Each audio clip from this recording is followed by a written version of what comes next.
कि चुनाव आयोग पिछले कई महीनों से कह रही है कि वोटर लिस्ट में कोई गड़बड़ी नहीं है। गड़बड़ी को रोकने के लिए तो SIR कराया है, मतलब गड़बड़ी है।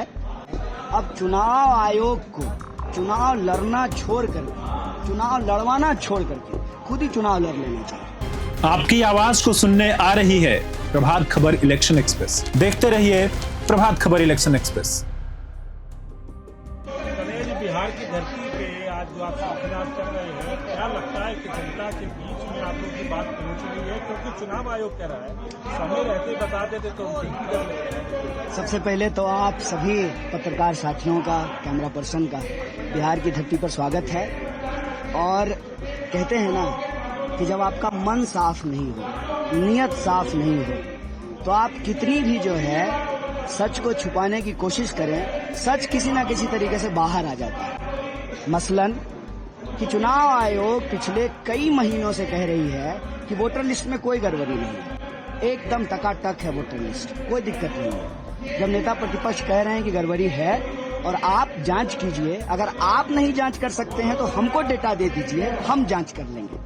जब उनको पता चला कि वोटर लिस्ट की जांच हो रही है तो गड़बड़ी तो निकलेगी, क्योंकि ये गड़बड़ी करके बैठे हुए हैं। तब उन्होंने कहा कि गड़बड़ी को रोकने के लिए तो SIR कराया है, मतलब गड़बड़ी है। पहले आप कह रहे थे कि कोई गड़बड़ी नहीं है, अब आप खुद ही कह रहे हैं कि गड़बड़ी है। तो गड़बड़ी यदि है तो गड़बड़ी को जो है आपको ठीक करना पड़ेगा। हम ये नहीं कह रहे हैं कि हमको दुरुस्त वोटर लिस्ट चाहिए, हर हाल में हमको जो है दुरुस्त वोटर लिस्ट चाहिए, शुद्ध वोटर लिस्ट चाहिए, साफ स्वच्छ वोटर लिस्ट चाहिए। ना जेन्यून वोटर का नाम कटे और ना बोगस वोटर जो है उसमें जुड़े। हम शुद्ध वोटर लिस्ट चाहते हैं, लेकिन ये करने का काम चुनाव आयोग का है। और चुनाव आयोग की जो मंशा है आज के प्रेस कॉन्फ्रेंस से पूरी तरह से साफ हो गया है। साफ इसलिए हो गया है कि जो बात कई महीनों से कही जा रही थी, जिसको चुनाव आयोग नहीं मान रही थी, आज अचानक से जो है प्रेस कॉन्फ्रेंस कर रही है। तो मैंने कहा कि किसी पार्टी का प्रवक्ता बनने से अच्छा है अब चुनाव आयोग को चुनाव लड़ना छोड़ करके, चुनाव लड़वाना छोड़ करके खुद ही चुनाव लड़ लेना चाहिए। क्योंकि जो सवाल बीजेपी उठाती है वो जवाब चुनाव आयोग देती है, जो सवाल हम चुनाव आयोग से पूछते हैं उसका जवाब जो है बीजेपी के प्रवक्ता देते हैं। ऐसा लगता है जैसे दोनों का जवाब जो है वो एक ही कंप्यूटर पे टाइप हो रहा है। ये देश के लोकतंत्र के लिए बहुत बड़ा सवाल है। लोकतंत्र को यदि बचाना है तो हमको शुद्ध वोटर लिस्ट बनाना पड़ेगा। जो जेन्यून मतदाता हैं उनको हर हाल में वो वोट दें, उनका मताधिकार सुरक्षित रहे, क्योंकि लोकतंत्र का आधार है आजादी और आजादी का अधिकार है मताधिकार। जो आधार ही जब नहीं बचेगा तो फिर आजादी भी नहीं बचेगी। इसीलिए नेता प्रतिपक्ष राहुल गांधी जी ने कहा है वोट चोरी से आजादी।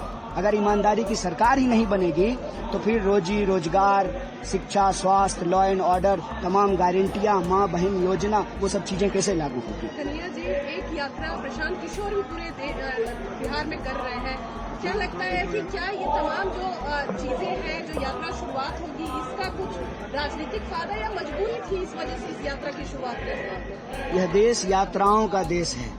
इसी साल हमने जो है पलायन रोको नौकरी दो यात्रा की। इससे पहले जो है जब लोकसभा का चुनाव था, उससे पहले, चुनाव से पहले, चुनाव के वक्त नहीं, भारत जोड़ो न्याय यात्रा हुई। उससे पहले जो है भारत जोड़ो यात्रा हुई। बिहार में मैं स्वयं जो है जनगण मन यात्रा कर चुका हूँ, CAA जब लागू कर रही थी सरकार। तो ये यात्राओं का देश है, यात्राएं करती रहनी चाहिए। और यात्रा सिर्फ चुनावी नहीं होता है। मेरा मानना है कि यह यात्रा किसी को मुख्यमंत्री प्रधानमंत्री बनाने की यात्रा नहीं है, यह यात्रा मताधिकार को बचाने की यात्रा है। जब मताधिकार नहीं बचेगा तो लोकतंत्र नहीं बचेगा, लोकतंत्र नहीं बचेगा तो आजादी नहीं बचेगी। तो आजाद देश में आजादी को बचाने की यात्रा है। आप ही के नेता ये कह रहे हैं कि तेजस्वी जी इसलिए यात्रा में जुड़ रहे हैं क्योंकि मुख्यमंत्री उनको बनाना है, तो वो भी दिखेंगे थोड़ा स्क्रीन पे। जनता अगर संघर्ष करते हुए लोगों को देखेगी, उन्हीं को तो जो है नेता बनाती है। अब बताइए कि आप संघर्ष कर रहे हैं माइक लेकर के, घूम घूम के रिपोर्टिंग कर रहे हैं, तभी तो जो है आज आप पत्रकार हैं, कल एडिटर हो जाएंगे, परसों जो है आप चैनल के मालिक हो जाएंगे। यह तो सतत सहज प्रक्रिया है। आपको अपने प्रोफेशन में जो है ईमानदारी से जमीन पे जाकर के काम करना पड़ता है, तो बहुत स्वाभाविक बात है। हम आपके हक के लिए लड़ेंगे तो आप हम ही को न अपना नेता चुनेंगे, इसमें कोई अंतर्विरोध तो नहीं है। प्रभातखबर.com, विश्वास वही, रफ्तार नहीं।